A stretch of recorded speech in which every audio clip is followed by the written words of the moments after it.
Many men think they're ready for polygamy. Here's the challenge. A lot of them don't know what they don't know. So generally they think, oh, I need to have this amount of money. If I have this amount of money, things will fall in line. That just simply means you're a good provider.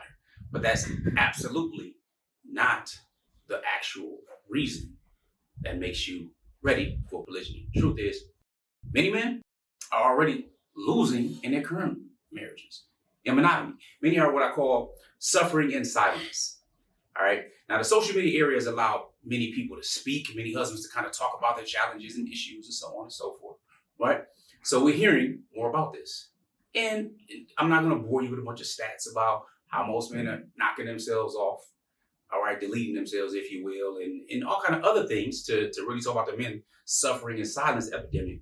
But what I will talk about specifically is polygyny, and not why many men desire it. I think that's biologically wired for any man who likes women. I mean, I've been across the planet. Matter of fact, I'm traveling right now in a beautiful Marrakesh, Morocco, yes, in Africa, in the mountains. And even with all the mountains, even seeing the Atlantic and the Mediterranean and traveling all these different places, have the benefit and the blessing to go, still never seen any of a lost creation better than women. I'm just saying. But you might be wondering, who is this guy on the internet? Especially if you don't follow us or don't know who we are. Well, I'm Coach Nazir. I'm one of the founders of Outstanding Personal Relationships, as well as one of the authors of the book, Let's Talk Polygamy Uncensored, and also authored other playbooks as well. Okay, well, what does that mean? That means that I've been married 31 years at the time of this filming, and the majority of those years, 16 of them specifically, have been in polygyny. Now, I understand what polygamy and polygyny means. Just to share with you, polygamy means a spouse who's married to multiple spouses. So don't need to jump in the comments with, it's not polygamy, polygamy is wrong. Polygyny is a form of polygamy. That means a husband who's married to multiple wives. Okay? That's what we practice. We're not on the other part, which is polyandry, which most people don't even know anyway. When they think of polygamy, they think of historically how it's been practiced, which has overwhelmingly been a man married to multiple wives. So let's get to the very first sign that a man is not ready for polygyny, despite thinking he is. The first thing is he's unable to have difficult conversations. Now, of course, I'm talking about speaking with your wife regarding polygyny. In general or in specific. In general, meaning that some men, you enter monogamy like I did. I entered monogamy young. I got married when I was 19 years old. I had no idea of the future. Of course, I couldn't tell the future just like no one can. So I didn't know what I would desire in the future, change my mind. I just knew this is monogamy. This is where I grew up in. I'm growing up in the Midwest, or what I call Jim Crow North, right? And didn't know anybody who was practicing polygyny. I knew it was allowed in the religion and the deans, but that was pretty much it.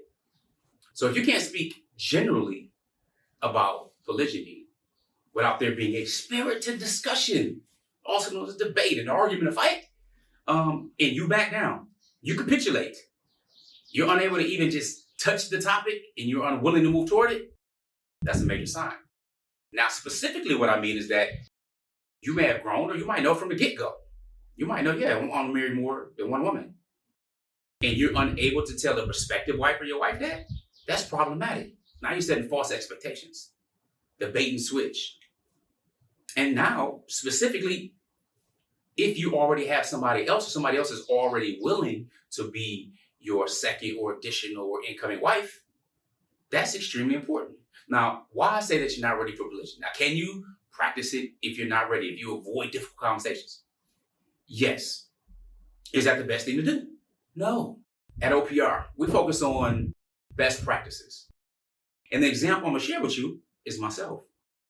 See, I was already married, 19 years old. Back in the 1900s, it's quite possible some of you weren't even born as you're watching this video. All right? So, I knew about polygyny. I had 3 different conversations with my wife really about polygyny that I can remember specifically. And this was under the general polygamy discussion. Not that anybody in particular was on my mind. First time was I used to do music back in the day. In a song I put, living under the Islamic State, 4 wives, providing with justice and all that kind of stuff. In a lyric in a song. All right, this is what it is. You're in the studio, you can do whatever you want to do. So that wasn't necessarily received well, nor was it meant for something that was a reality or anything in my life at the time anyway. So, and at that time, I had 2 children. I forgot to share with you. I have 10 children. 10 from my wives. And also 2 bonus children. So when I talk about polygyny, I'm talking about practicing in a healthy way and building family, focusing on legacy, which can in turn be a dynasty depending on how you set things up.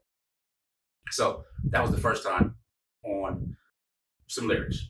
The second time was an older sister at the time who was younger than my current age. But I was like, here's older sister because she was older. She was like almost double my age. Anyway, good sister had provided us with some information, everything about Islam. And I remember just talking to my wife in the car, we were like driving home or something. I was like, yeah, I would marry her or something like that. If, circumstances were different, something like that. All I know is that after I would marry her type thing, if I could, whoosh, yeah, that means heat. I got that heat, that fire, that smoke, as they say. All right? What did that let me know? What do you think that told me? That I could just go and talk to my wife and have this conversation. Ladies, pay attention. Be approachable. Show yourselves. Men, take notes. Also, make sure you're not just haphazardly throwing stuff out there. You're not ready for the blowback. This can cause men to capitulate. Third time, I wrote it in my a journal. Had in my journal my goals, had 4 wives, and so on and so forth. And for some reason, I might have been writing it on my wife's dresser or something like that. It was there. She saw it. Boom. Big blow up. All right. So I was not ready at those times for polygyny. But I also know I couldn't approach my wife because that was something very touchy. Women are possessive. They should be, especially if you're a good man. So what happened? I married and let her know later. Bad move. Very bad move. All right. Outside the home, my wife saw me strength, confidence. She saw my leadership. I ran businesses, took care of other people, ran with teams, raised my children, very proactive. But this particular part, it's problematic. I was not able to have that discussion, and that cost me some trust. That cost a lot of stuff. So I'm letting you know now that first sign, avoiding difficult conversations, likely means you aren't ready yet. Being able to articulate yourself is a skill. I'm not talking about articulating yourself.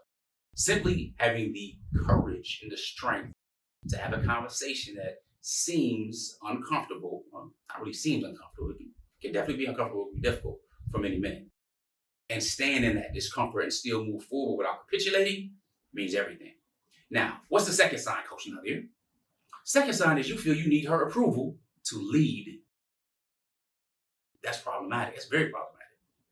Because as the imam, the leader of your family, it's your responsibility to protect your family, whether or not they see the vision. If you are unable to move forward with what you already know, what you feel is right, these different things that you've taken into consideration logically and rationally, and you put emotions over that, I'm sure you've heard of the phrase facts over feelings, and you allow the feelings to suppress the facts, you're putting yourself back, you're shrinking yourself. As I share with brothers, some universal attractive traits that women find attractive in men: confidence, it's assertiveness. All right? These are just 2 basic things. It's strength, it's courage. This is basic. So feeling you need her permission when she may be one way one day and another one the next. For example, I can't have conversations with my wives when they're on that cycle. It's not going to work. They think they're rational. They're speaking the same language I'm speaking. They can understand sentence structure. But something is not operating properly if I need to speak about something that's serious or I'm noticing some type of behavioral differences. So sometimes I have to ask. But if you feel you need her approval to lead, to make decisions for your family, to move forward, then that's losing. Because as a CEO of the family, as a chairman of the board, you have to make decisions regardless. And prayerfully, you've worked on yourself enough so that these decisions are empowering to your family versus destructive. So that goes into really this third area, right? The third area, or the third major sign, is that you over-explain everything. You feel you have to justify. You have leadership, then you have justification. Now, leadership does encourage the buy-in. Sharing with your family the vision, getting feedback, making some decisions, and getting buy-in from your family, meaning they're on your team. The challenge is when you feel the need to over-explain and justify. I'll give you an example. I have a client. It's like, well, I figured if I just read the ayat and talked about how the Prophet ﷺ set it up and everything else, that she'd just be with it. She's Muslim. She's practicing Muslim. Naive, right? Like, who's going to tell them? Here's the thing. Women are still women, as men are still men. Now, what does that mean, Coach Nazir? Listen, she is a woman. Women don't just know, they're possessive. If you're a good husband, excellent. They desire you, they want you, they want to share you. Yes, we know the hadith about the brother, you don't really have your man unless you want for your brother what you want for yourself. And people try to use this as though it's kind of like religious leverage. And I personally don't like that part. All right, everybody is not a monolith, clearly. So women are going to be jealous. It's natural. Even in the Prophet ﷺ's wives. His marriages weren't perfect. If you know anything about the story of the Prophet ﷺ, what happened with all of his wives for almost a month? Think on that. You Muslim, you should know this. And more importantly, it's something I learned about that situation in particular. And I'm going to ask you to go study and find out for yourself. And if you find it, put in the comments. When he was away from his wives for this time, for, was it 28, 29 days, where was he? Number one, many people know where he was. But number two, was he alone or was he with someone else?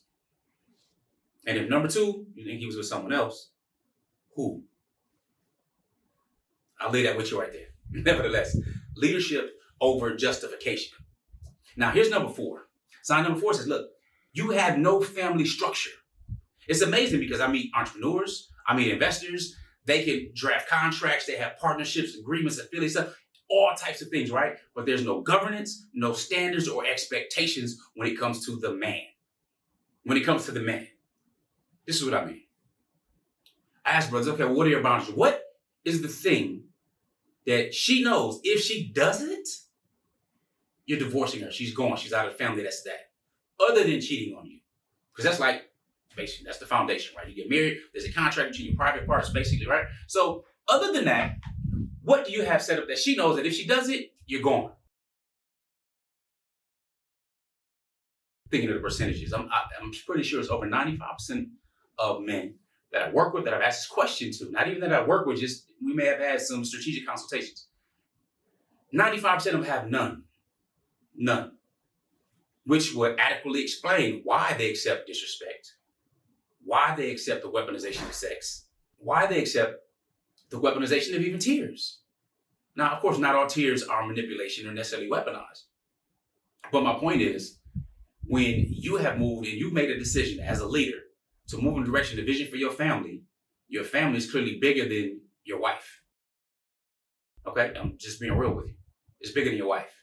If you're on a mission to build and to raise children, to grow a family, and to have some things going on generationally, it's much bigger than your wife. But I will tell you something. The wife you choose will be either huge in helping you build a successful, strong, healthy family, or she can be huge in destroying it. So that choice, gentlemen, is yours. And unfortunately, many have been making wrong choices, or choices that just looked at chemistry or beauty and thinking that's it. So having standards, and standards again are just standards. What you will expect, what you will go for, what you won't go for, knowing your hierarchy of values. All right, and that's, again, a different discussion. But one of the major challenges with communication and the break of many marriages is unexpressed expectations. Well, I expected her to do this. I figured that she would change and become like this, or he was going to do this and I was going to change him, or blah, blah, blah, blah, blah, blah. Unexpressed, unmet expectations. The 5th and final one I'm going to share with you here is you, or many men, blame their wives for everything. Everything. Everything. Here's the deal. You as a husband, as a man, as a CEO, as a leader, must take responsibility and accountability for everything. If you made a bad choice in a wife, you need to make a decision about what you're going to do with that. All right, whether it gives time, if you're a Muslim, you already know the process to kind of deal with family, try to get involved, try to kind of have intervention or separation or talak or whatever. It's an entire process. But blaming her for everything when you chose her is an immature, scapegoatish way to try to get around it. The thing is that patterns don't lie. And if you made a bad decision in choosing your wife, you're probably making other bad decisions in other areas of your life as well. And this absolutely means that you're not ready to practice polygyny in a healthy way. All right. So those are the 5 signs that, not just the only signs, but these are the 5 most common signs that share why many men are not ready for polygyny, even when they think they are. So do not delude yourself.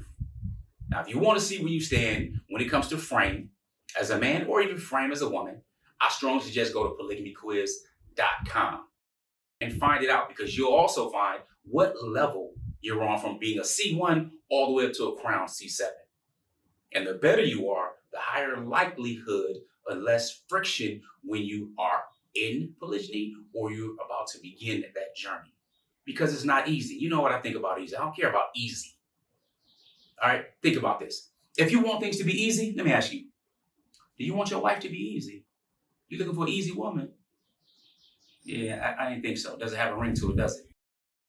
So the question you should be asking as a leader is not, is it easy? It's, is it worth it? With that being said, I'm Coach Nazir. Remember, a wish changes nothing, but a decision changes everything. I look forward to you deciding to be outstanding. Assalamu alaikum. Peace.